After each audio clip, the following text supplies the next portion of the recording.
이 시간 하나님 말씀 보겠습니다. 요한계시록 5장 9절입니다. 우리 한 목소리로 읽겠습니다. 시작. 그들이 새 노래를 불러 이르되 두루마리를 가지시고 그 인봉을 떼시기에 합당하시도다. 일찍이 죽임을 당하사 각 족속과 방언과 백성과 나라 가운데서 사람들을 피로 사서 하나님께 드리시고. 아멘. 지난주에 마가의 다락방에 가서 사역자들과 좀 교제를 나눴는데요, 제가 그런 이야기를 했습니다. 나는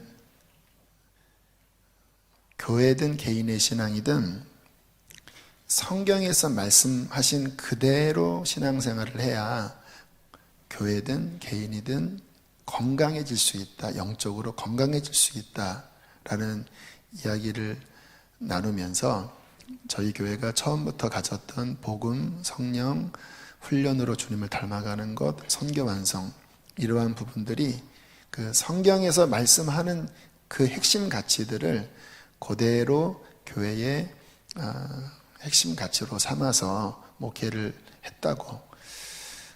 여러 가지 투박한 부분이 많지만 감사한 것은 성경대로 교회가 나가니까 주님의 생명력이 교회 안에 강하게 흐른다라는 교제를 나눴습니다. 그런 이야기를 나눴어요.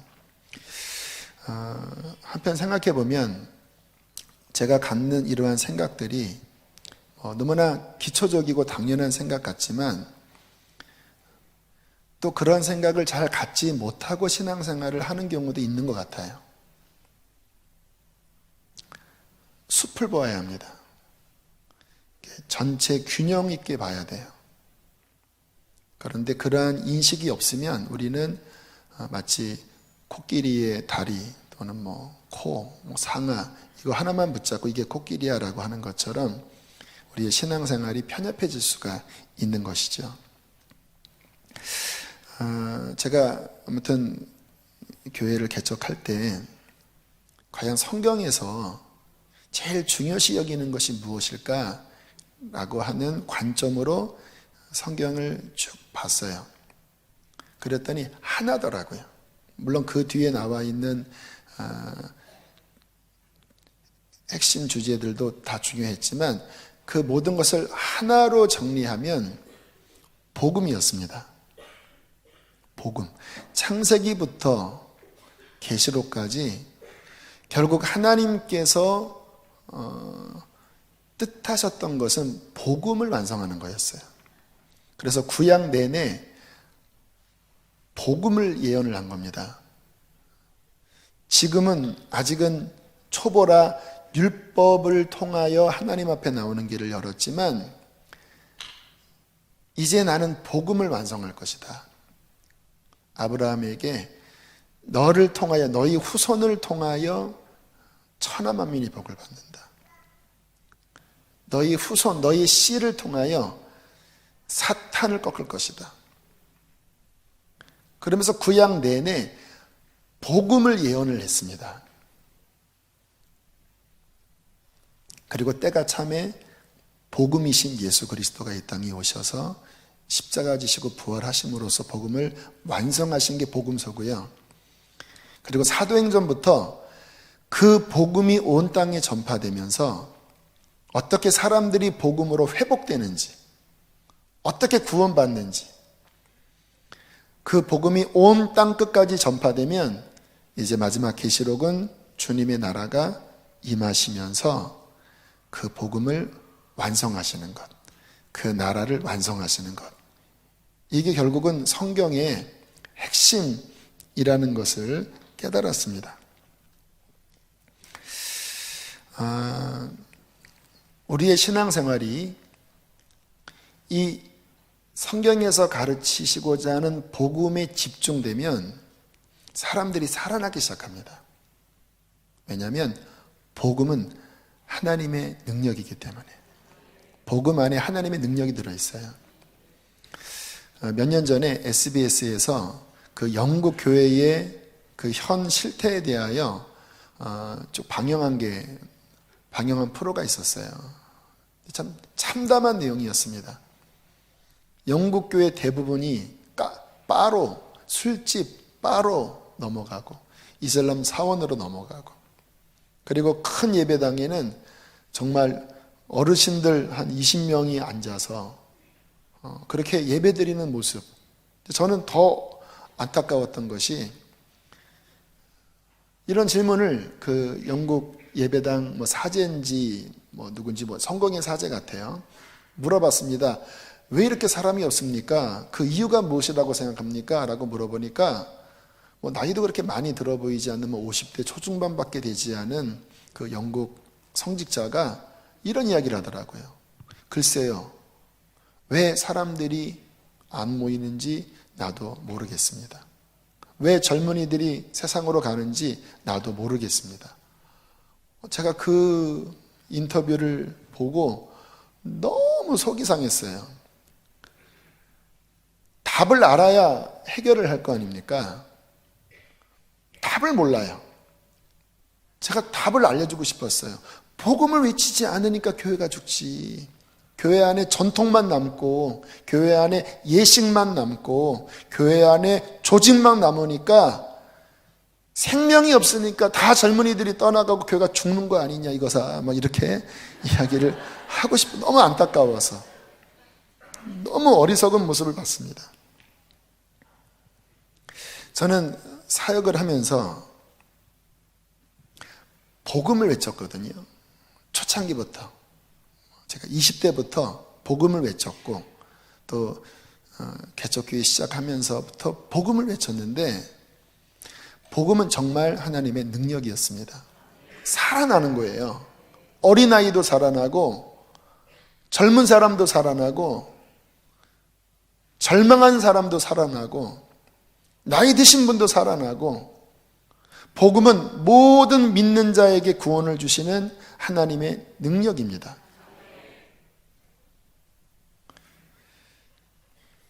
저는 교회의 모습을 봐요. 그래도 제가 이렇게 접하고 있는 교회들은 정말 복음이 살아있는 교회들이에요. 선한목자교회, 또 인천 방주교회, 마가의 다락방, 필그림교회, 다 복음이 살아있는 교회예요. 그러니까 딱 가면 이렇게 생동감이 있습니다. 사람들이 살아있는 고기들이에요. 영적으로 살아있어요. 공기가 달라요. 왜요? 주의 생명이 흐르니까. 그런데 복음이 약한 교회를 가면요, 질식할 것 같아요. 예배도 거룩하게 드리는 것 같고, 외형적인 것이 부족함이 없어 보일지 모르지만, 그 생명이 없는 메마름 아십니까? 사람만 모인 거예요. 하나님의 생명은 너무나 미약하게 흘러요. 예배당에 앉아 있지만 그 안에서 주님의 생명의 흐름이 너무 약해요. 그리고 그 모임은 인간적인 모임으로 흘러가요.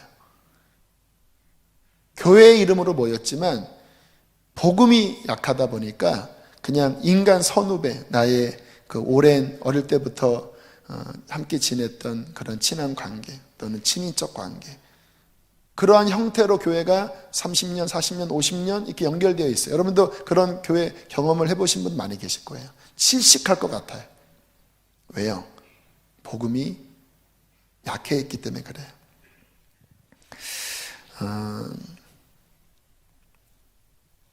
우리 신앙생활에 가장 중요한 핵심이 있다면 이 강단에서, 그리고 여러분의 신앙생활 이 중심에서 온전한 복음이 깨달아지고 믿어지고 선포되어져야 합니다. 그러면 살아나요. 여러분, 하나님은 유창한 지식, 기가 막힌 프로그램, 그런 것으로 역사하는 분이 아닙니다. 우리 하나님은 투박해 보이지만, 미련해 보이지만 복음이 이해되어지는 곳에, 복음을 믿는 사람의 마음 안에 복음을 선포하는 그곳 가운데 역사하시기를 기뻐하시는 분이십니다. 저는 우리 교우들에게 바라는 바가 있습니다. 제가 지난 주일날 이 교회의 앞으로 나아갈 방향에 대한 비전을 말씀을 드렸어요. 선교라고. 우리 교우들이 정말 복음을 깊이 이해하고 그 복음 안에 깊이 젖어서 저는 열방으로 가길 바랍니다. 오늘 기도했던 미얀마, 또 정말 인도, 여러분 우리가 복음에 깊이 젖어 있다면, 복음에 사로잡혀 있다면 여러분이 밟는 땅에 하나님의 나라가 임할 것입니다. 왜요? 복음은 하늘을 열거든요. 초대교회를 보십시오.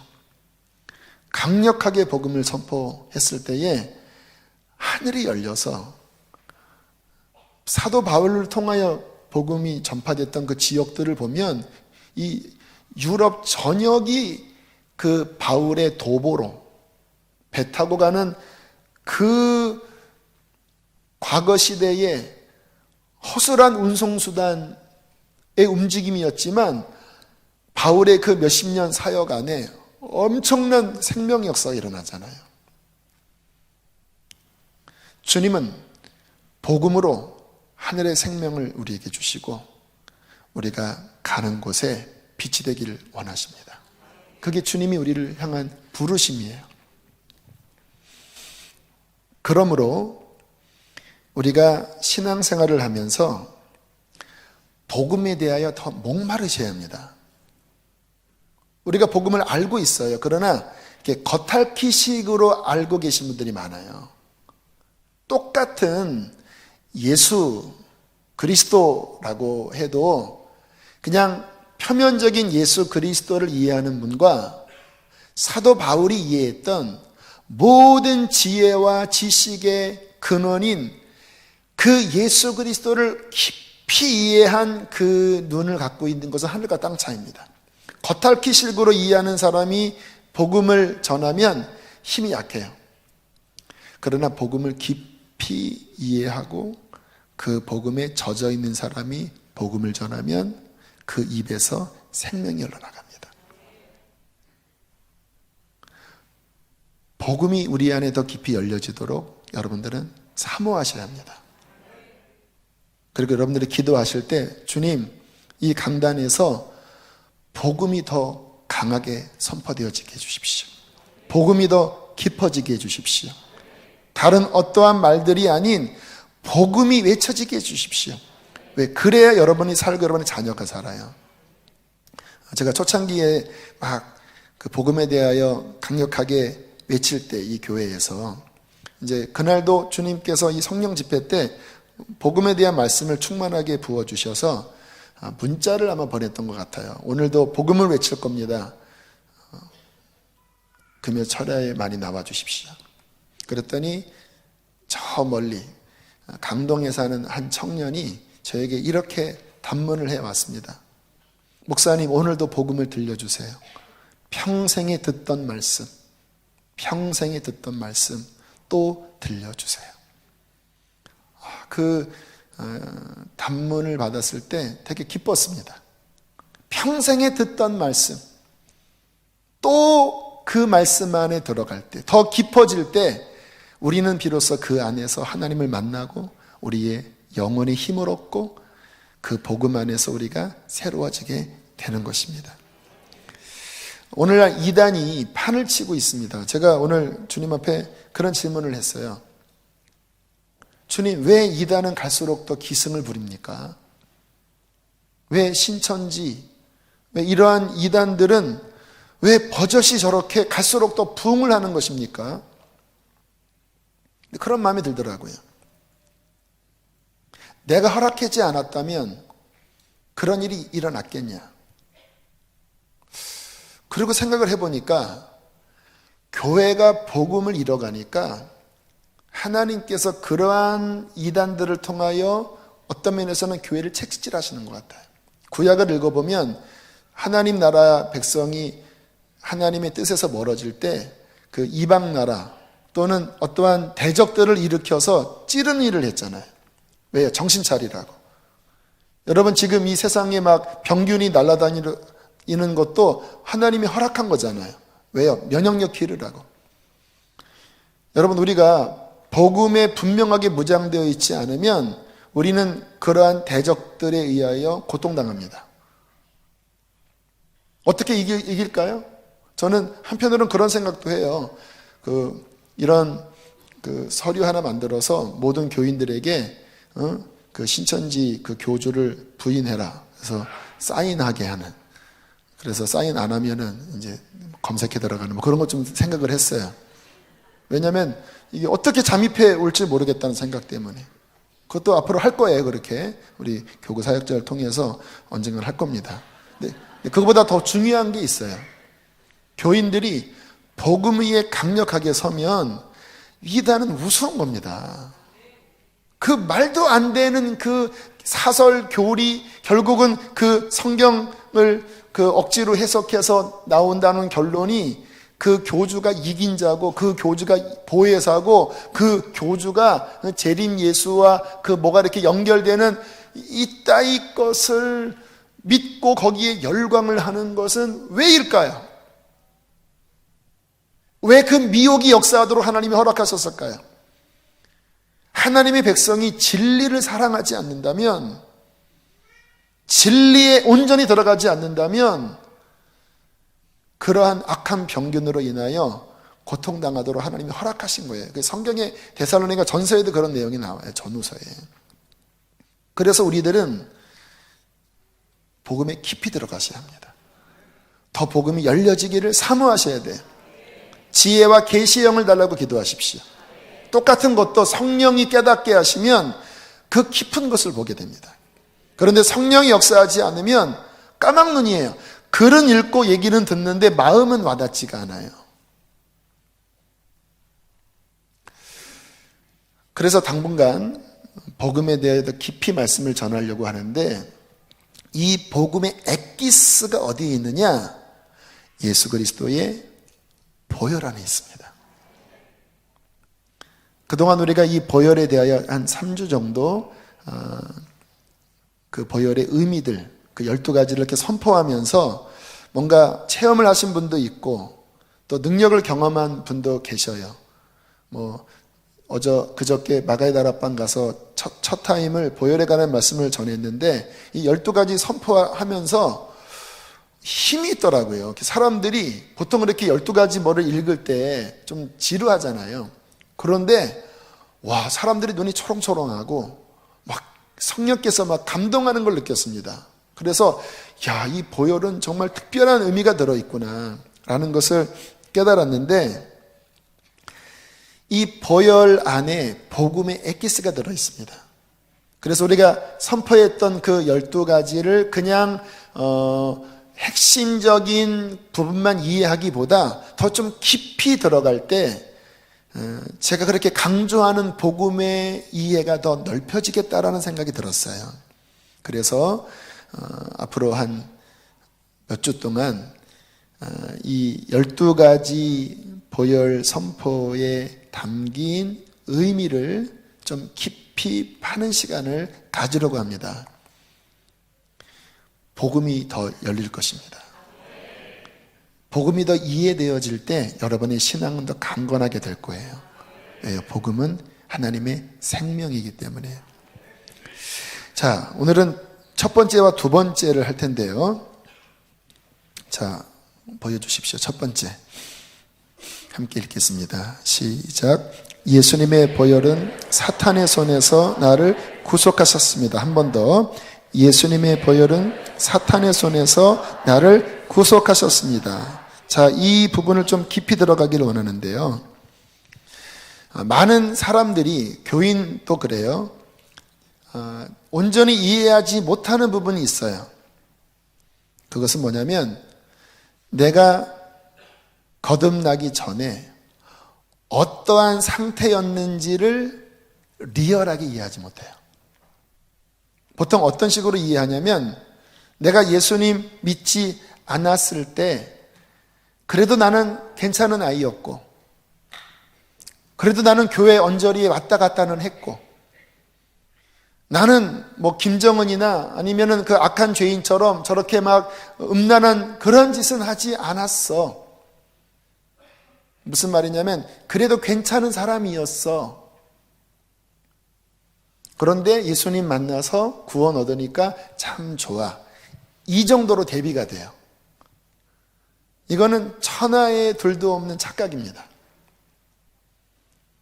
여러분, 우리가 예수님 믿기 전에는 아무리 착해도, 아무리 교회 왔다 갔다 했어도 실상은 어떠한 존재냐? 죄에 팔려 사탄의 소나기 아래 붙잡혀 있던 존재였습니다. 사탄이 여러분의 아비였어요. 예수님께서 말씀하셨습니다. 죄를 범하는 자마다 죄의 종이고 아비 사탄으로부터 너희가 났다라고 말씀을 하잖아요. 그러니까 유대인들이 발칵 뒤집었으면 우리가 무슨 사탄의 자녀라고? 근데 주님이 정확하게 직언을 하신 거예요. 자, 말씀 에베소서 2장 2절 PPT 한번 읽어보겠습니다. 시작.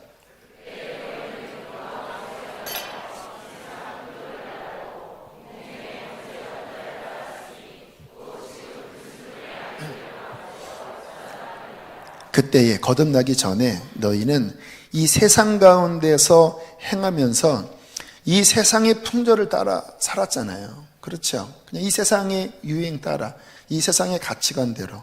근데 그게 어떠한 상태냐? 공중의 권세 잡은 사탄을 따라가는 자였다라는 거예요. 지금 저 세상에 사람들이 막 동성애를 막 지지하고 그러한 문화가 형성이 되고 그러한 법령이 만들어지고 있는 것이 여러분들 생각하기에 이해가 안 되잖아요. 어떻게 초등학교에서 여자아이들이 임신했는데 그러한 것에 대하여 학교가 저렇게 수수방관하듯이 처리할 수 있다는 게 이해가 됩니까? 불과 한 10년 전만 해도 저렇게 되면 발칵 뒤집어질 일이잖아요. 그런데 막 사람들의 인식이 바뀌어가고 있어요. 그것이 인권이라고 생각하고 있다라니까요. 무슨 현상인지 아세요? 사탄에게 붙잡혀 있는 것입니다.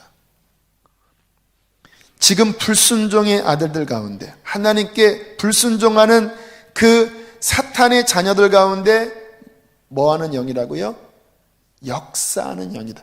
악한 영이 이 세상을 잡고 있습니다. 이 공중 권세 잡았다가는 말은 뭐냐면 이 위에서 룰러 또는 프린스, 그 영어를 보면 그렇게 표현되어 있어요. 이 세상을 지배하는 어떠한 통치 권력, 사람의 사상 속에, 문화 속에, 이데올로기 속에. 여러분, 진화론 같은 것도 영적인 겁니다. 공산주의 사상, 영적인 거예요. 그 사탄이 그 안에서 역사하는 이데올로기예요.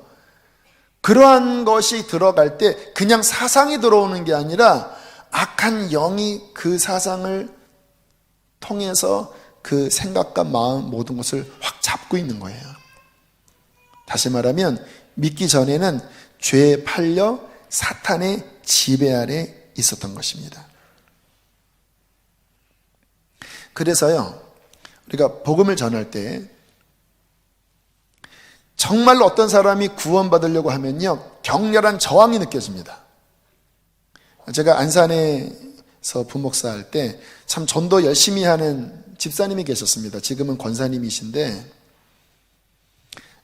요식업을 경영하시는 분이세요. 그 대게 요리, 고급 비싼 그런 요리집 사장님이신데 이분은 직원 채용의 기준이 뭐냐면 믿지 않는 자예요. 왜 믿지 않는 자인지 아시죠? 전도하려고. 그리고 직원이 들어오면 잘 해주다가 적당한 기회에 우리 그 10주 양육 교제를 가지고 복음을 전합니다. 양육을 해요. 근데 말씀이 능력이잖아요. 그 사탄의 권세에서 하나님의 자녀로 돌아오게 하는 능력이잖아요. 예수님 영접하는 과가 있잖아요. 그때 되면 이 집사님이 하시는 말씀이 사람들이 막 얼굴이 막 울그락불그락 거린대요. 예수님 영접하기 전에. 그때도 한 그 젊은 사람이 있었는데 영접하라고 했더니 막 얼굴이 막 울그락불그락 하면서 막 너무 격렬하게 저항을 하다가 끝내는 영접을 시켰는데 그 다음에 얼굴이 순하게 바뀌더래요. 그리고는 양육 사과 오가 받으면서 세례받고 그런 어떤 과정의 이야기를 해요. 여러분, 정말 그렇습니다. 이 사탄에게 잡혀있던 자가 정말로 예수님 영접하고 정말로 거듭남으로 넘어올 때 격렬한 저항이 일어나요. 이것은 제가 성경대로 이해하면 기적이 벌어지는 거예요. 이 사탄이 얼마나 강력한 권세를 갖고 있습니까? 절대 그냥 안 놔줍니다. 그런데 예수 그리스도의 보혈이 역사하면 저항하지만 사탄은 놓을 수밖에 없는 거예요. 여러분이 지금 예수님 믿는 것, 물과 성령으로 거듭난 것은요, 이게 그냥 착하게 살다가 예수님 만나서 더 좋아진 정도가 아니라 실상은 이 불순종의 아들들 가운데 역사하는 악한 영에 완전히 꽁꽁 묶여서 이제 함께 지옥에 떨어질 그 처절한 운명이 있던 여러분이 그곳에서 건진받아 나온 것입니다. 구속이라고 할 때 교회 처음 오신 분들이 제일 이해 못하는 단어가 구속입니다. 성경에 이런 구속이라는 말씀 구절, 찬양에도 구속함을 받아 이런 찬양하면 그런 불구속 이런 생각을 하는 거예요. 구속수사. 그래서 주님이 나를 이렇게 구속하신 게 이렇게 잡아다가 어디 가두려고 하시나 이런 생각을 해요. 좀 일반적인 단어가 아니에요. 이거는 고대 상업 용어입니다. 특별히 노예상에서 통용되던 그 상업 용어예요. 영어로 redeem. 그것은 뭐냐면 이런 본질적인 의미가 담겨져 있습니다. 노예로 팔린 사람을 그에 상응하는 값을 지불하여 속전, 돈을 갚다, redeem, 돈을 지불하여 그 노예 상태에서 빼내오다, 노예 상태에서 건져내다. 이것이 구속입니다. 성경에 예수 그리스도께서 우리를 죄에서 구속하셨다, 사탄의 손에서 구속하셨다라고 할 때 정확한 그 의미입니다. 죄에 팔려 사탄에게 붙잡혀 있던 우리였는데 예수님께서 무슨 값지불을 하셨냐? 자신의 생명의 값지불, 그 생명의 값지불의 핵심은 보혈입니다. 그 피값으로 우리를 합법적으로 사탄의 손아귀에서 빼내오셨다라는 거예요. 이것이 복음입니다. 오늘 읽었던 본문 5장 9절 조금 더 요약해서 제가 적었는데요. 우리 PPT로 한번 보여주실까요? 요한계시록이 이렇게 고백하고 있습니다. 시작. 일찍이 죽임을 당하사 각 족속과 방언과 백성과 나라 가운데서 사람들을 피로 사서 하나님께 드리시고, 얼마나 아름다운 말씀인지 몰라요.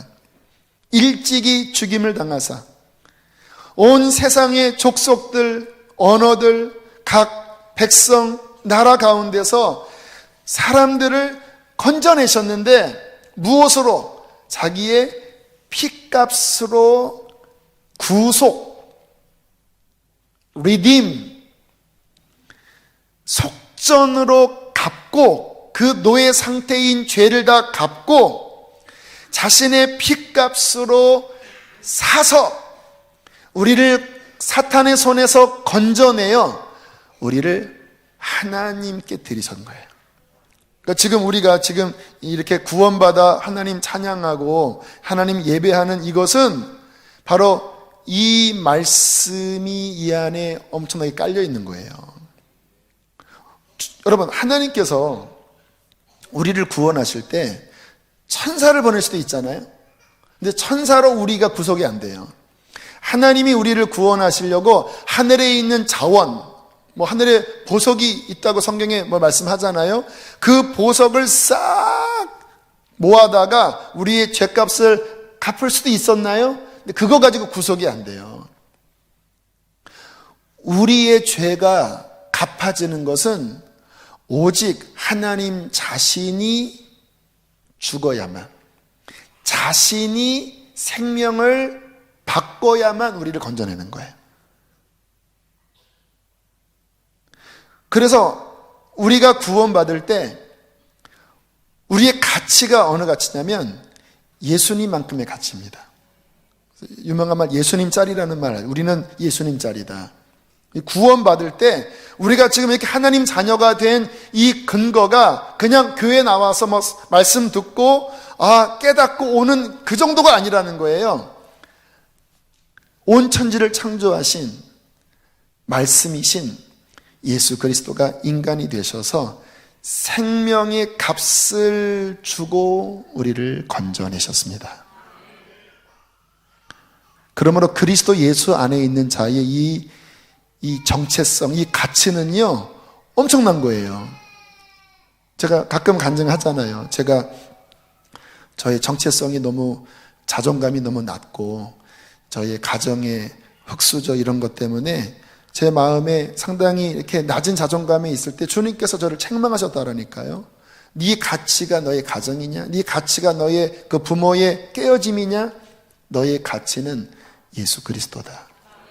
왜요? 피값으로 사서, 천사를 보낸 것도 아니고 하늘에 금은보화를 보낸 것도 아니고 온 지구의 모든 것 다 해도 우리를 여기서 못 사는다라니까요. 예수 그리스도가 자기 피로 우리를 사셨습니다. 그러면 우리가 한 가지 성경의 중요한 부분을 이해할 수 있습니다. 왜 예수님께서 인간이 되셔야만 했는가를 우리가 이해할 수 있어요.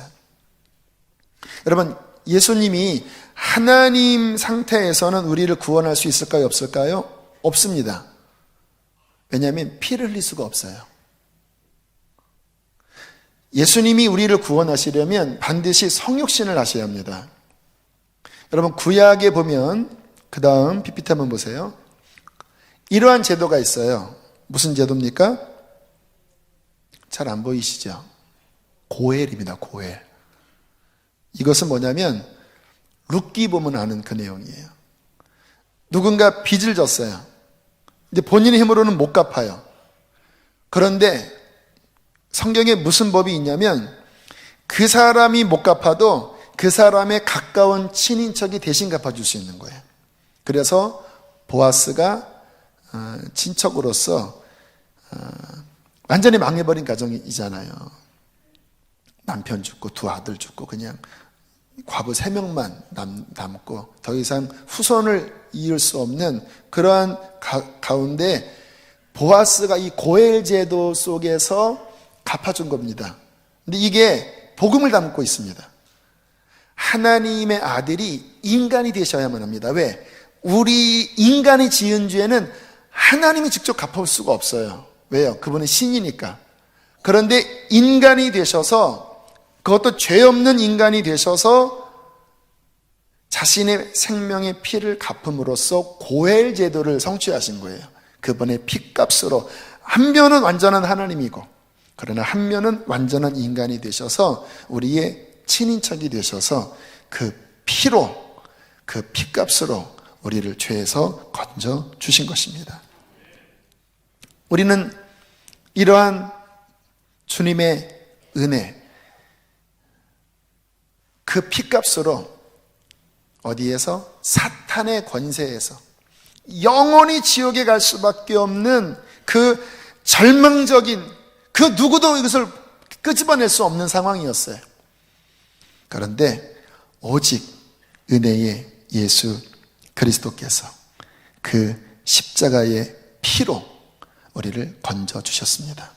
그것이 바로 에베소서 1장 7절입니다. 함께 읽겠습니다. 시작. 우리는 그리스도 안에서 그의 은혜의 풍성함을 따라 그의 피로 말미암아 구속 곧 죄사함을 받았느니라. 할렐루야. 이 땅의 소망은 오직 한 군데입니다. 예수 그리스도 아니에요.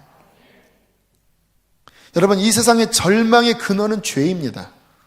죄로 말미암아 하나님 잃어버렸고, 죄로 말미암아 생명을 잃어버렸고, 그 죄로 말미암아 수많은 고통, 수많은 우울함, 수많은 절망, 다 죄로 말미암아 온 거거든요.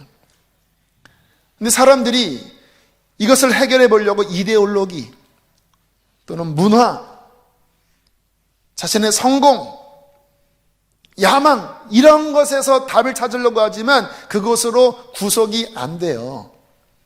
자기가 알아요. 구속이 안 돼요. 오직 그리스도 안에서 그의 은혜의 풍성함을 따라 그 피로 말미암아 구속, 곧 죄사함을 받는 것입니다. 그러므로 우리의 소망 오직 예수의 피예요. 우리가 이 땅에 살면서 이 예수 그리스도의 보혈을 늘 기억하시고 이 첫 번째 원리를 선포하셔야 합니다. 왜냐하면 이 땅은 아직 영적 전쟁 가운데 있거든요. 왜 사도 바울이 사탄을 공중권세 잡은 자라고 이야기했을까요? 요한계시록에 보면 이 마지막 끝에 오기 전까지 여전히 사탄은 이 세상에서 위세를 떨칩니다. 이 세상 꽉 붙잡고 있잖아요. 이 정부를 지금 흔들려고 하고 있잖아요. 이 법이 얼마나 지금 강력하게 밀고 오는지 아십니까? 수많은 사람들이 거기만 끌려가요. 오히려 그러면 안 된다고 외치는 우리들은 너무나 소수처럼 보입니다. 이 땅은 여전히 그 악한 세력과의 영적 싸움 가운데 있어요. 우리가 이 자리에 있는 것 자체가 기적이지요. 우리도 주님의 은혜가 아니었다면 다 거기에 동조할 자들이었을 거예요. 그런데 예수 그리스도의 보혈로 우리는 구속함을 받아 사탄의 손에서 건진받은 거거든요. 그런데 우리는 동시에 이 세상을 살면서 구속함을 받았지만 구속함을 받지 않은 많은 영역들을 대체하며 사는 거예요. 심지어는 우리의 자녀들이 거기에 영향을 받고, 우리의 배우자가 거기에 영향을 받고, 우리의 부모가 거기에 영향을 받고, 심지어는 우리조차도 구속함을 받았지만 사탄이 계속 또 공격해 들어오잖아요. 또 죄짓게 만들고 또 낭망하게 만들고. 이때 그 모든 것을 이길 수 있는 강력한 힘이 무엇입니까? 바로 이 복음을 계속 선포하는 겁니다. 예수님의 보혈은 사탄의 권세에서 나를 구속하셨다. 우리의 자녀는 사탄의 권세에서 예수의 피로 구속함을 받았다. 우리의 가정은 사탄의 권세에서 구속함을 받았다. 여전히 영적 싸움이 있지만, 여전히 힘든 일이 있지만, 그러나 2000년 전에 영단번 흘리신 그 피를 우리가 믿고 그것을 선포하고 그것을 사탄의 목전 앞에서 그 승리하신 놀라운 구속의 능력을 선포할 때에 사탄은 힘을 잃어가는 거예요. 여러분, 이것이 복음입니다. 아까 초대교회 말씀을 드렸죠. 불과 얼마 전까지만 해도 예수님을 막 잡아 죽이고 그렇게 길길이 날뛰었던 그 예루살렘 한복판에서 예수님은 피를 흘리셨어요. 그리고 오순절에 성령을 받은 제자들이 그 예수 그리스도의 보혈을 외쳤습니다. 그랬더니요, 그 완고하고 딱딱한 그 한복판에서 3,000명, 5,000명이 주님께로 돌아오는 역사가 일어나고, 그 복음이 예루살렘에서 온 유대, 그래서 그들이 막 핍박했거든요. 근데 놀라운 일이, 핍박해서 옆 동네로 도망가면 그 옆 동네에서 이 보혈의 권세로 또 악한 세력이 깨지는 거예요. 빌립이 가는 곳에 귀신이 떠나가고, 빌립이 가는 곳에 하나님의 나라가 선포됐잖아요. 스데반이 순교당했습니다. 근데 그것을 계기로 해서 더 복음이 열방에 흩어지고, 또 거기에서 찬성투표했던 사도 바울이 신기한 하나님의 능력으로 거듭나고, 참 놀라운 일이 벌어지잖아요. 무엇 때문에 그럴까요? 예수의 보혈이 선포될 때에 사탄의 권세는 힘을 잃는 거예요. 그러므로 우리는 우리의 가정에서, 이 어두운 시대 가운데에서, 우리의 삶의 모든 환난 가운데 이 첫 번째 복음의 근간인 예수 그리스도의 보혈은 사탄의 손에서 그 생명의 피값으로 우리를 건져내셨고, 그 피가 내 안에 흐르고, 그 피가 지금도 열방에 흐르고, 그 피를 믿는 자를 주님은 지금도 구원하신다고 이 근원적인 복음을 외칠 때에 사탄의 왕국이 무너지고 하나님 나라가 임하는 것입니다. 여러분, 우리는 이것을 꼭 기억하셔야 돼요. 자, 두 번째입니다. 두 번째, 함께 읽겠습니다. 시작. 예수님의 보혈은 모든 저주에서 나를 구속하셨습니다. 한 번 더. 예수님의 보혈은 모든 저주에서 나를 구속하셨습니다. 굉장히 실제적인 부분입니다. 이 두 번째 영역은. 그런데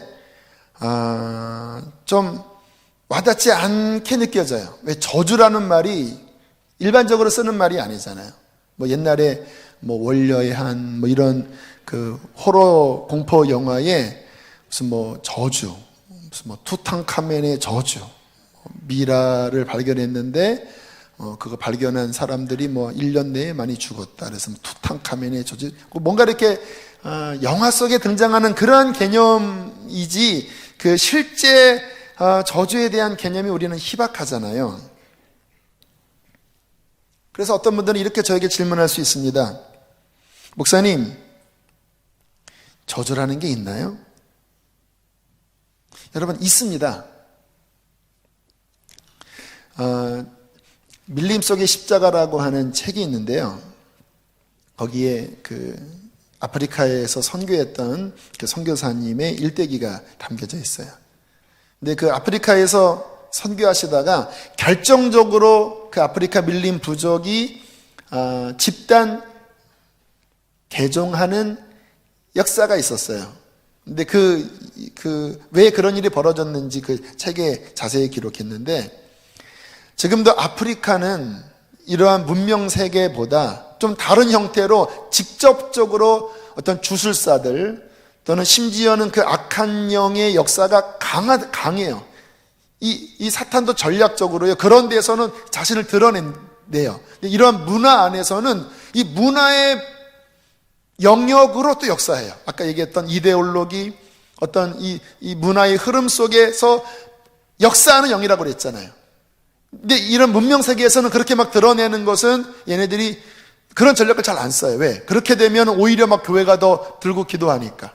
근데 아프리카나 이런 데서는 이제 완전히 사로잡을 때 그곳에 있는 주술사들 또는 심지어는 직접 나타나서 사람들을 이렇게 억압합니다. 그래서 아프리카 다닌 사람들은 그런 부분에 되게 익숙하다고 그래요. 어느 날 갑자기 사람들이 이렇게 오더니 큰일 났다 그러더래요. 뭐가 큰일 났냐 물어보니까 그분이 오셨다 그러는 거예요. 그 무슨 말이냐 했더니 호랑이가 나타나서, 호랑이가 당연히 뭐 호랑이가 있지 했더니 그게 아니라 호랑이가 나타나서 내일 누가 죽을 거라고 이야기했다라는 거예요. 내일 누가 죽을 거라고. 그러니까 이게 말도 안 되는 이야기잖아요. 그랬더니 그 이야기가 퍼지는 순간 그 부족 사람들이 완전히 패닉에 빠지더래요. 왜냐하면 언제나 그런 현상이 일어나면 진짜 그날 누가 죽는데요. 근데 그분이 오신 거예요.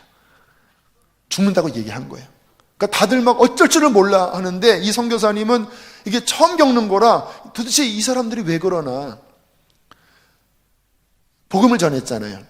함께 이러한 홀이 아니라 어떤 한 공간에 함께 모여서 함께 이렇게 숙식하는 그런 곳이 있었나 봐요. 거기에 모여서 기도를 했대요. 여기서 막 중얼중얼 대면서 막 하나님 막 이야기하고 그 밤새도록 그들이 두려움 속에 하나님을 찾았는데 그날 아무도 죽지 않고 지나간 거예요. 근데 그게 이 부족에서는 기적 같은 일이었다라는 거예요. 그러면서 그들이 진짜 예수는 참신이다. 예수는 참신이다. 이러면서 그 부족 전체가 회심하는 역사가 일어났다라는 거예요. 사탄의 저주에서 예수 그리스도의 보혈의 능력이 그들을 건지신 거죠. 지금도 그러한 곳에 선교사님들이 강력하게 진격해 들어가면 정말 그 주술사들이 쫓겨나가고 그러한 악한 것들이 쫓겨나가는 역사가 일어나요. 목사님, 근데 우리 이러한 문명 세계에서는 좀 저주라는 것이 와닿지 않는데요. 그러나 이 부분을 우리가 성경적인 안목을 가지고 살펴보면 실제 이 세대 안에서도 그러한 일들이 굉장히 강력하게 나타납니다. 가정 안에서, 우리의 삶 안에서, 심지어는 교회 안에서도.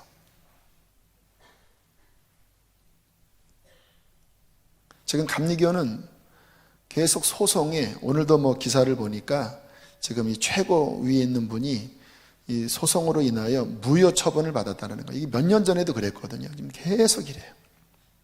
저주지요. 질서가 깨지고.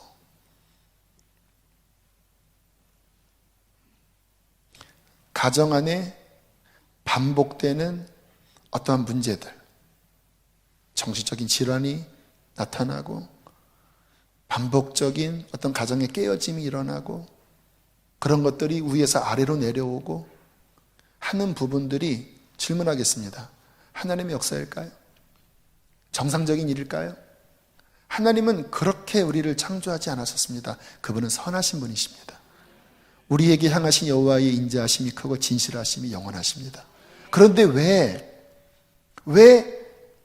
이 땅에 많은 사람들의 삶 가운데 왜 그러한 죽음 같은 일들이 왜 반복적으로 위에서 아래로 대를 이으면서 심지어는 더 강하게 일어날까요? 그런 것이 저주에 속한 일이라는 거예요. 성경에 이 저주에 대한 말씀이 창세기부터 나옵니다. 아담이 범죄했을 때 하나님께서 이렇게 선언하십니다. 함께 읽어보겠습니다. 시작. 아담에게 이르되 내가 내 아내의 말을 듣고 내가 내게 먹지 말라한 나무의 열매를 먹었은즉 땅은 너로 말미암아 저주를 받고 너는 내 평생에 수고하여야 그 소산을 먹으리라. 하나님이 원래 창조하셨던 그 복된 그림에서 인간이 순종할 때는 그것을 누렸거든요. 에덴의 뜻은 기쁨입니다. 풍성함이 있었어요. 그런데 하나님의 말씀에서 벗어나자 하나님이 주신 그 복과 평안함이 깨어지면서 그들 안에 고통이 찾아왔어요. 근데 그것을 주님께서는 저주를 받은 것이라고 이야기를 해요. 땅이 저주를 받는다.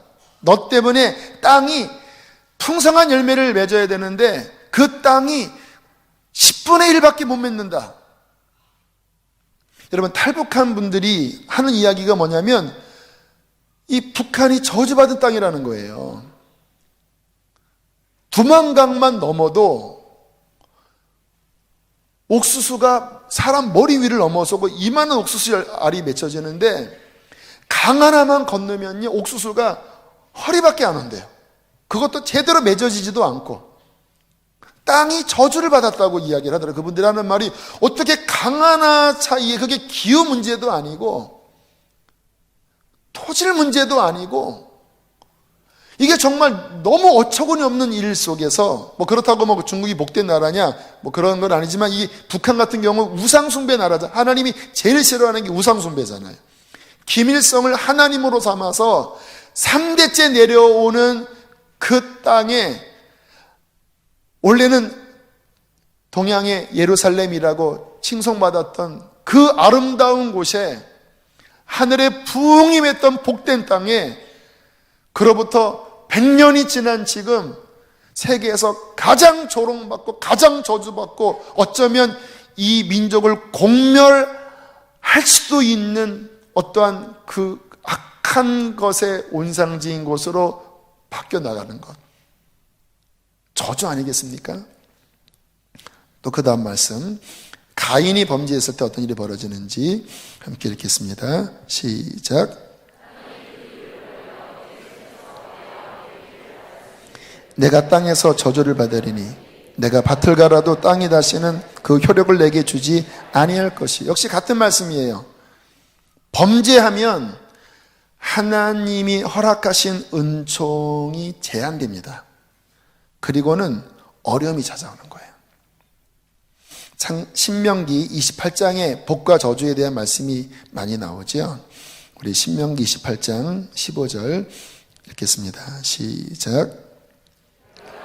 내 하나님 여호와의 말씀을 순종하지 아니하여 내가 오늘 내게 명령하는 그 모든 명령과 규례를 지키지 아니하면 이 모든 저주가 내게 임하여 내게 이를 것이니 다음 내가 성읍에서도 저주를 받으며 들에서도 저주를 받을 것이요 또 내 광주리와 떡반죽 그릇이 저주를 받을 것이며. 신명기 28장에 보면 전반부에는 순종할 때 어떤 하나님이 복이 임하는지에 대한 약속이 나오고, 그 다음에 불순종하면 참혹한 말씀들이 나와요. 하늘은 노시 될 것이다. 땅은 철이 될 것이다. 무슨 말입니까? 수확이 맺어지지 않아요. 적들과 전쟁에 나가면 너희는 한 길로 왔다가 7길로 도망갈 것이고, 심지어는 네 배에서 난 자녀를 먹을 것이다. 그래도 회개치 않고 계속 죄 가운데 저지르면 너희는 온 천하만방에 흩어져서 조롱받는 민족이 될 것이다. 여러분 참 보세요. 하나님께서 아브라함을 택하시고 민족을 세우신다고 그랬잖아요. 그리고 야곱을 통하여 12지파를 만드신 다음에 선민, 이스라엘이라고 하는 선민을 만드실 때 하나님의 뜻은 저주받는 게 아니었습니다. 이 민족을 통하여 메시아가 나오고 천하만민이 복을 받는 제사장 민족을 삼으시는 것이 하나님의 원래 뜻이었어요.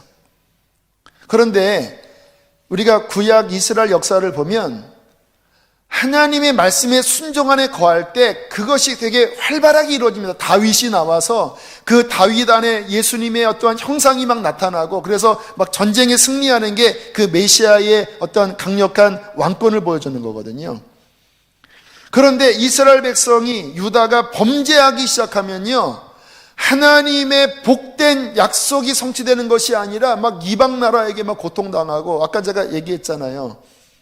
그 이단들의 이러한 횡행함이 다 그러한 섭리 가운데 있는 거라고. 이스라엘이 하나님께 멀어지면 막 이방 나라가 찌르고, 솔로몬이 우상 숭배하니까 평생 그를 괴롭히는 옆구리에 가시 같은 역사들이 있었다라는 거예요. 그리고 결국은 북왕국도 아수르를 통해서 세계에 흩어지고, 남왕국 유다도 바벨론을 통해서 흩어지고, 그리고 아무튼 하나님은 약속을 이루시기 위해서 예수님 보내셨는데 그 예수님을 못 박아 죽였잖아요. 결국 온 세계에 1900년 동안 흩어지잖아요. 온갖 그 역사 속에 이스라엘이 얼마나 고통을 당하고 얼마나 학살을 당했는지 몰라요. 그런데 우리 하나님의 신실하신 약속 때문에 다시 1948년에 독립하시고, 그리고 마지막에 구원해 주실 거예요. 그러나 이 기간 가운데 있는 그 저주 같은 일들 얼마나 안타깝습니까? 실은요, 이 세상이 실은 저주 가운데 있습니다. 이 세상에 신음하는 기사들을 보세요. 고통하는 수많은 그러한 모습들을 보세요. 그게 하나님의 원래 계획이 아닙니다. 죄악을 행하면 반드시 율법의 저주가 뭐냐면, 죄를 범하면 무슨 저주가 임할 것이라고 하는 그 목록이 있어요. 왜 가나안이 진멸됐는지 아십니까? 여러분이 성경 보면 하나님 너무 좀 그런 거 아니시냐, 어떻게 가나안의 막 아이까지 다 그렇게 싹쓸으라고 말씀하시냐. 그 땅 자체가 완전히 부패돼서 그 이스라엘 땅, 아니 그 가나안 땅 안에 동성애, 심지어는 짐승과 그 짓을 하는 수간, 이게 완전히 개판이에요. 개판. 5분 전이 아니라 개판이에요. 개판. 그러니까 주님께서 이 땅을 다 쓸어버려야 한다. 왜? 이 암과 같은 세력을 남겨두면 결국 그 암세포 자그마한 게 결국 온몸을 다 잡아먹어 죽이는 것처럼 이 땅을 내가 토해내는 것이다. 이 악한, 이 모든 더러운 음란한 문화들, 악한 것을 내가 토해내는 것이기 때문에 너희는 가서 싹 진멸해, 완전히 쓸어버리라 라고 말씀을 하신 거예요. 그런데 뭐라고 말씀하셨냐면, 너희도 이 가나안 사람처럼 행하면 똑같은 진노가 임한다.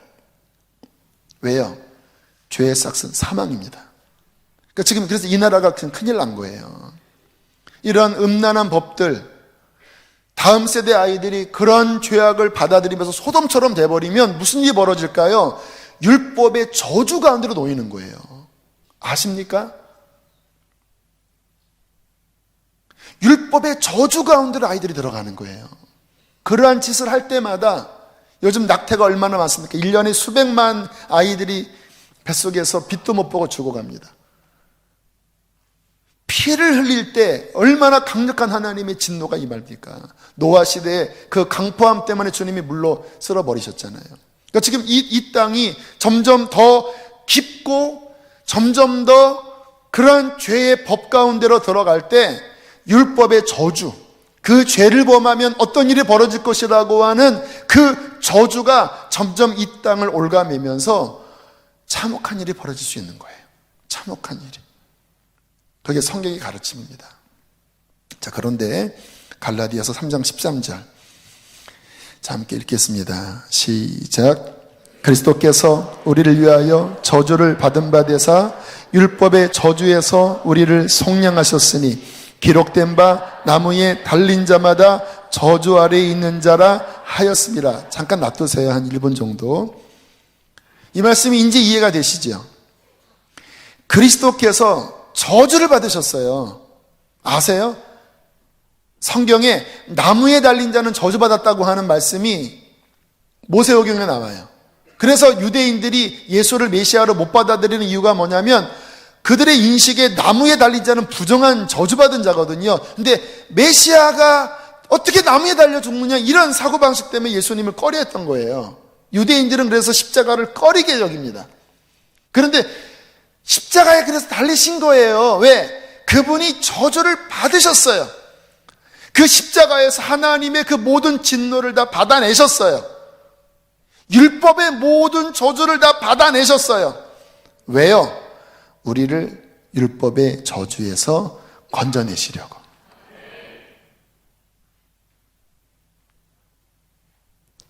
그분의 십자가에서 흘린 피는 그 모든 저주를 소멸하는 피입니다.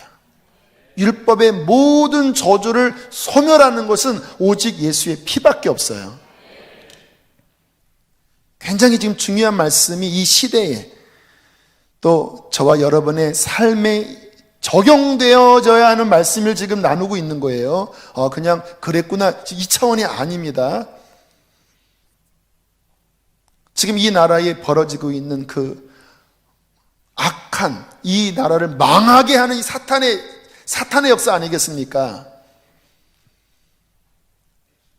소돔과 고모라가 결국 음란으로 망했잖아요. 그 음란의 끝은 동성입니다. 근데 지금 이 나라를 그런 방향으로 끌고 가고 있어요. 이 모든 것 가운데 유일한 희망이 있다면 오직 예수 그리스도 십자가의 보혈입니다.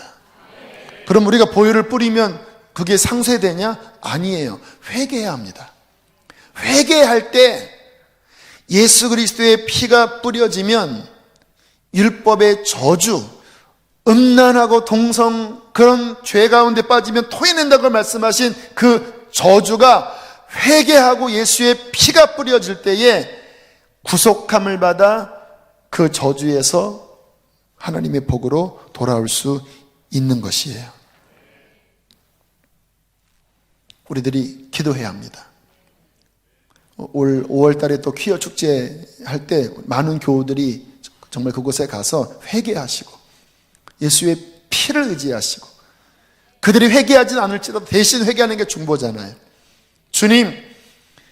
주님께서 십자가에서 그 죄의 저주를 담당하셨는데 이 땅이 이 죄의 저주로 망하지 않도록 주님의 보혈로 역사하여 주십시오. 저들이 회개하게 하여 주십시오. 그렇게 해서 여러분 우리가 막아서야 합니다. 왜요? 저주가 있기 때문에. 가정도 그래요. 이런 거명을 하는 게 참 조심스럽기는 한데 몇 년 전에 탑 연예인이 자살했잖아요. 그런데 얼마 후에 그의 남동생이 자살을 했죠. 그리고 얼마 후에 이혼했지만 그의 남편이 자살을 했어요. 한 가정 안에 불과 몇 년 사이에 3명이 스스로 목숨을 끊었어요. 그때 가장 염려했던 대상이 바로 그 자녀들이었습니다. 2 아이가 있잖아요. 정신적으로도 얼마나 큰, 감당할 수 없는 얼마나 큰 상처를 받겠습니까? 똑바로 자라겠습니까? 보통 그러면은 그 자녀도 그렇게 될 가능성이 얼마나 큽니까? 그냥 이 심리학적으로도 그렇잖아요. 그런데 지난 주간인가 우리 유기성 목사님이 그 오늘의 교회에 그 연예인들 모임에 아마 말씀을 전해나 보세요. 근데 영성일기에 그런 내용이 적혀 있었습니다. 참 기뻤습니다. 그곳에서 한 아이가 간증을 했대요. 그의 자녀가 어떤 간증이었냐면 단기선교 다녀온 간증. 제자훈련을 받고 그리고 주님의 십자가 복음을 붙잡고 단기선교 갔다 와서 무슨 내용이 있는지는 담아두진 않았습니다. 그런데 그 하나님의 보혈의 은혜를 많은 사람 앞에서 간증할 때 깊은 감동이 있었대요. 저는 그 이야기를 보면서 이 가정의 저주가 예수의 보혈로 이 아이로 인하여 끊어질 수 있겠구나. 할렐루야. 보혈 말고 그 무엇으로 심리 상담을 받으면 해결이 될까요? 교육을 받으면 해결이 될까요? 오직 예수 그리스도, 나무에 달려 저주를 받으신 예수 그리스도가 우리의 저주를 담당하셨기 때문에 그 피 안으로 들어갈 때 어떠한 문제가 그 가정 안에 있다 할지라도 예수의 보혈은 그 모든 저주를 구속하십니다. 저희 가정에 그러한 저주 같은 일들이 있었잖아요. 불행하고 화목하지 않고 갈라지고 뿔뿔이 갈라지고. 그런데 예수님의 피가 뿌려질 때 그 모든 저주는 하나님의 원뜻에서 벗어나게 되면 다 그게 저주예요. 하나님의 원뜻은 하나 되고 사랑하고 그 안에 주의 평강이 임하고. 대물림 되기 쉽습니다. 저 같은 이 가정도 대물림 되기 쉬워요. 저희 친인척은 그런 일들이 많아요. 그런데 예수의 보혈이 뿌려지니까 그 저주가 주님 안에서 상쇄되는 거예요. 그것이 구속입니다. 갚아진 거예요. 어떤 가정은 막 그렇게 싸우는 가정이었대요. 그래서 너무 부부싸움을 많이 해서 우리 당분간 좀 떨어져 있자. 그 대신 우리 시간을 정해놓고 작정기도 하자고. 한 6개월쯤 지났나? 꿈을 꿨는데 이 운동장에 강한 손이 내려오는데 하나님의 손이더래요. 그러더니 그 중간에 잔디를 두부 자르듯이 촥촥촥 잘라서 이걸 확 뜯어내는데 이 뿌리에 막 뱀이 막 그냥 얽혀 있더래. 그러면서 그거를 뿌리째 뽑아서 확 집어 던지더래. 근데 주님께서 주신 마음이 이게 바로 이 가정의 뿌리 안에 있는 분열, 다툼. 근데 그 응답 이후에 화평해졌대요. 그 부부만이 아니라 그 가정 전체 안에 주의 평강이 임했대요. 여러분, 그런 일들이 실제적으로 교회 다니는 사람의 가정 안에서도 일어나요. 왜냐하면 아까 말씀드린 것처럼 죄를 범하면 그 죄는 반드시 대가를 치르게 되어 있습니다. 율법의 저주. 그냥 단순하게 내가 예수님 믿었으니까 이거는 다 이제는 상관없습니다라고 너무 단순하게 신앙생활을 하면 안 돼요. 왜 이 두 번째 선언이 중요하냐면, 맞아요. 예수님의 십자가 보혈로 우리는 근원적으로 구속함을 받았습니다. 근데 신앙은 뭐냐면 이제 구체적으로 그것이 우리 안에 성취되도록 적용하고 싸우셔야 되는 거예요. 저희 가정도 그렇게 회복되는 게 제가 처음 예수님 믿고 저절로 됐나요?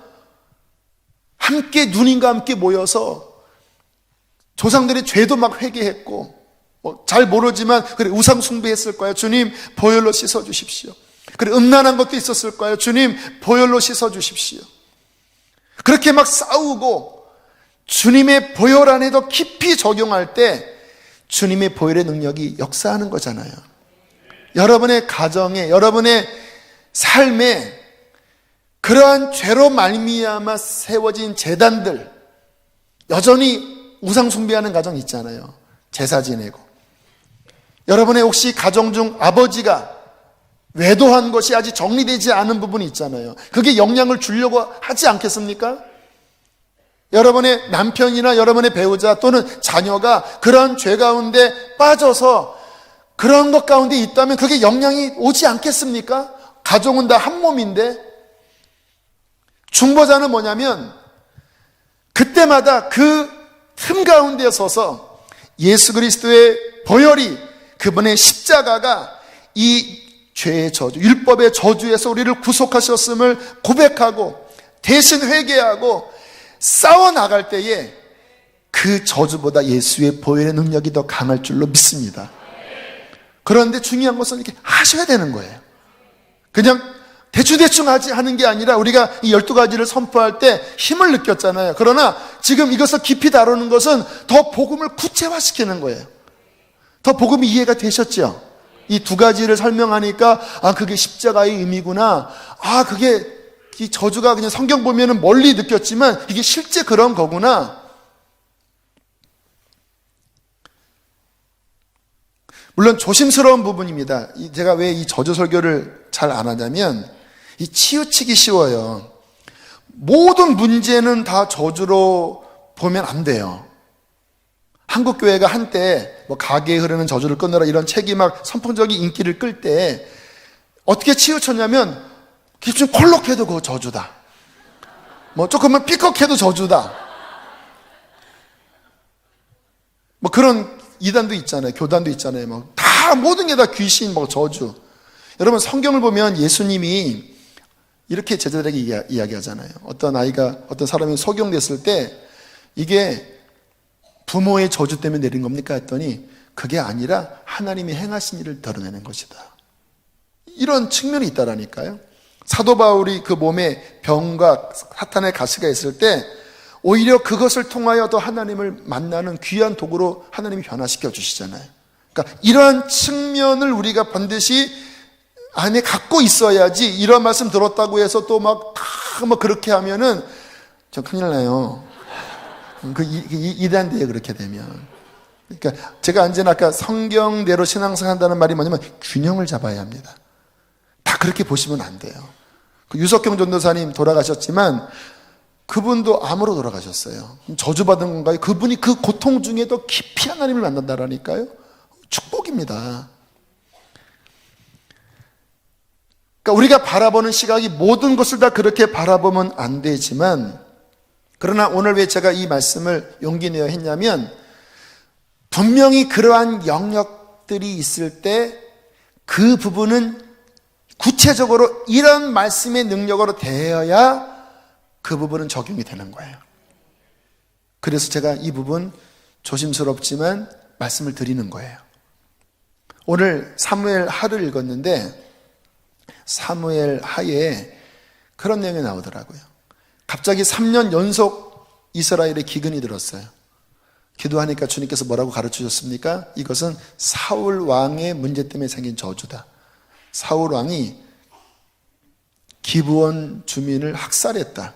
기브온 주민은 여호수아서에 보면 원래 그 가나안 히위 족속이었는데 이렇게 막 속임수 써갖고 이스라엘과 이렇게 화친하면서 종이 됐잖아요. 그들의 인구가 늘었습니다. 근데 늘 이방 민족이었기 때문에, 소수 민족이었기 때문에 좀 학대를 받은 적이 있었는데 사울 왕이 좀 잔혹하게 학대해서 죽였나 봐요. 근데 그것 때문에 3년 동안 비가 안 내렸다는 거예요. 어떻게 하면 좋겠냐라고 얘기했더니 이것은 금과 은으로 해결되는 게 아니라 그 사울 왕의 자손 7명을 잡아다가 매달아야 된다. 물론 구약적인 개념이니까 좀 더 이런 부분들이 좀 우리에게 적용하기에는 좀 어려울 수 있어요. 그러나 그렇게 할 때 하늘의 문이 열리고 비가 쏟아졌다고 하는 말씀을 오늘 봤어요. 우리의 삶에 일어나는 정상적이지 않은 하나님께로부터 오지 않은 어떠한 것들을 향하여 우리들은 예수의 보혈로 회개하고 적용하고 싸우셔야 합니다. 그래서 뜻이 하늘에서 이루어진 것처럼 하나님이 주시는 그 샬롬, 하나님의 은혜가 우리의 가정에 넘쳐나야 돼요. 무엇보다 중요한 것은 이 나라 이민족입니다. 이 나라 이민족. 이 나라 이민족 정말 위기 가운데로 가고 있어요. 다른 위기가 아닙니다. 위기는 뭐냐면 점점 하나님과 멀어지고 있고, 점점 소돔과 고모라 같은 이 죄악들이 점점 이 재단들이 쌓아 올라갈 때 반드시 죄는 뭐를 갖고 온다고요? 저주를 갖고 와요. 이 나라가 지금 망하는 곳으로 가고 있다라니까요. 이런 것들이 요즘 어떻게 저런 일이 일어나나, 그렇게만 보시면 안 돼요. 우리들이 예수님의 보혈로 이 땅을 위해서 중보하고 이 땅을 위해서 회개하고 정말로 하나님의 거룩한 보혈의 역사로 이 땅이 다시 회복되도록 기도할 때 하나님이 다시 이 땅을 일으켜 주실 것입니다. 믿음이 다음 세대로 넘어가야 돼요. 잘못하면 대가 끊긴다라니까요. 감사한 게 이번 어린이 특세 했잖아요. 저는 좀 걱정을 솔직히 했어요. 애들이 얼마나 나올까.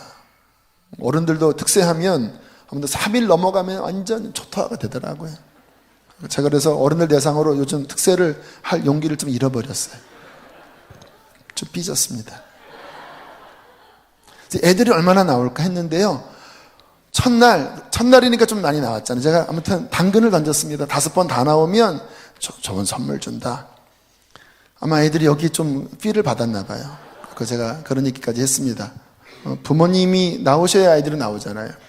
부모님한테 부모님이 만약에 안 일어나면 무릎 꿇고 부모님 일어나시오십시오. 일어나시와요.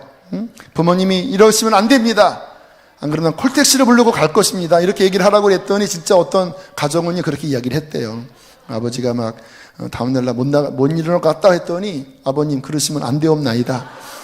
콜택시 타고 가야 되겠나이다 막 이랬대요. 그래서 아무튼 왔는데 감사한 거는 목요일 날 제가 이 강단 위에서 이제 아이들도 나오고 부모님도 나와서 막 기도하는데 하늘문이 열리는 거예요. 은혜가 임하는 거예요. 이거는 그냥 기도하는 게 아니라 하나님께서 부어주시네. 그때 첫 예배 때 베델은 하늘문이 열려 부여조의 축복이 자녀들에게 흘러가는 것이라고 했는데 하나님이 뭔가 역사하고 계시네. 오늘은 마지막 날이었는데 아이들이 한 150명 나왔어요. 육아유치부까지. 어떤 유치원 7살짜리 아이는 막 새벽 기도 가는 걸 너무 막 행복해 하는데, 그래서 부모님 막 죽으려고 합니다. 뭔가 하나님이 역사하고 계시네. 그래, 어른들 특별 새벽 기도는 좀 덜해도 아이들 특별 새벽 기도 더 많이 해야 되겠다. 그럼 부모는 이제 따라오는 거예요. 이렇게 따라. 내일 박연원 목사님이 부흥회를 이끌 때 또 하나님께서 뭔가 다음 세대 부흥 하나님이 이루시려고 하시는구나.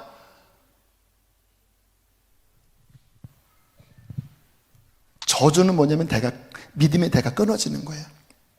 아이들의 맛이 동태 눈깔로 맛이 가고, 믿으라고 해도 하고 막 새벽기도 가자고 막 아무리 깨워도 막 내가 왜 가 하면서 막 이러면 그 저주예요, 저주. 그러나 이번처럼 막 아이들이 막 부모를 막 깨우고 아이들이 막 나와서 하나님 앞에 나오려고 5번 다 나온 아이들이 얼마나 많은지 몰라요. 지금 교회 학교 재정이 큰 문제가 생겼습니다. 그래서 후원을 좀 하라니까요, 후원을. 아이들 선물 좋은 거 주십시오 하고 막 한 1,000만 원 딱 해보십시오. 아니야. 너무 돈으로 굴리면 안 돼요. 조금만 해주세요, 이렇게. 아무튼 막 이 다음 세대에 다시 부흥이 일어나서 이 시대에 이 아이들이 동성애와 싸우고, 할렐루야, 공산주의와 싸우고, 이 아이들이 이 시대의 빛으로 드러날 때 다시 이 땅이 회복되지 않겠습니까?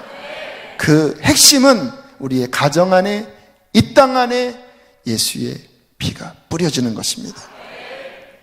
예수님의 보혈은 모든 저주에서 우리를 구속하셨습니다.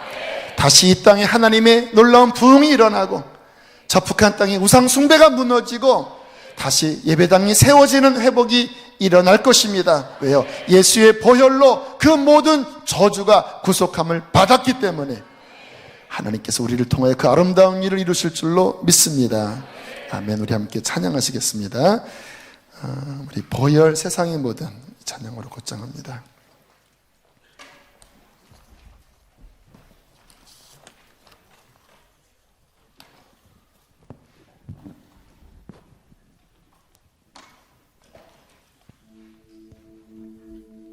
불을 꺼주십시오.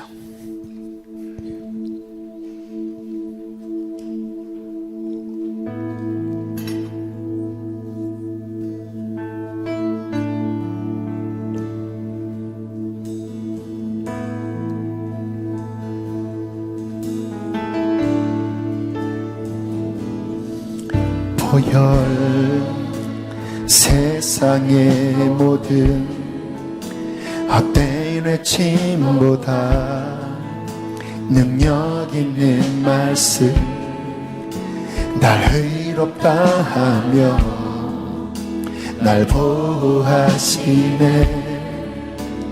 예수의 보혈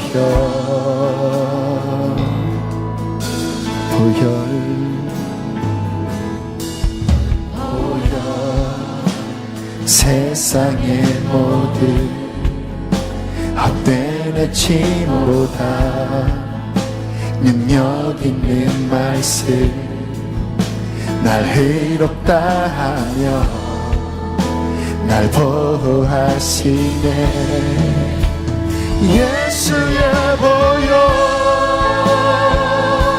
우리 보혈을 선포하는 마음으로 일어나는 분들 일어나 주세요. 우리 죄를 씻기고 다시 온전케 하는 예수 피밖에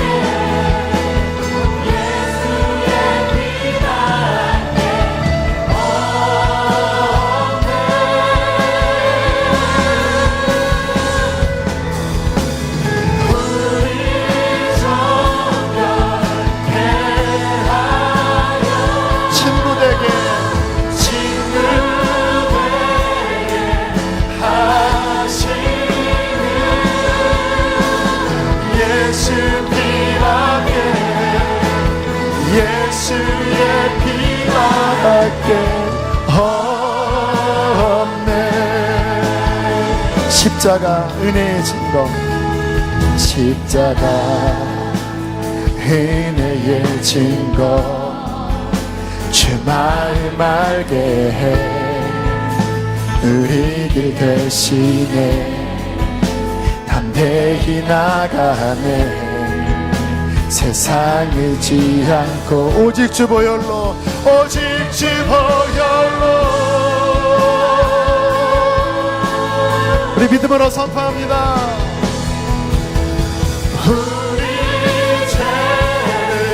우리 죄와 저주를 구속하셨습니다.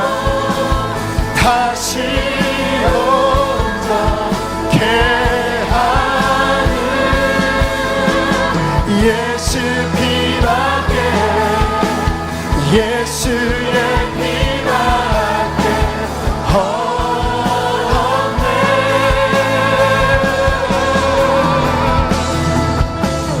우리 정결케 친구되게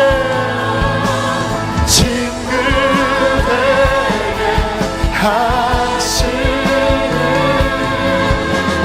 예수 피밖에 예수의 피밖에 주 보혈 감사해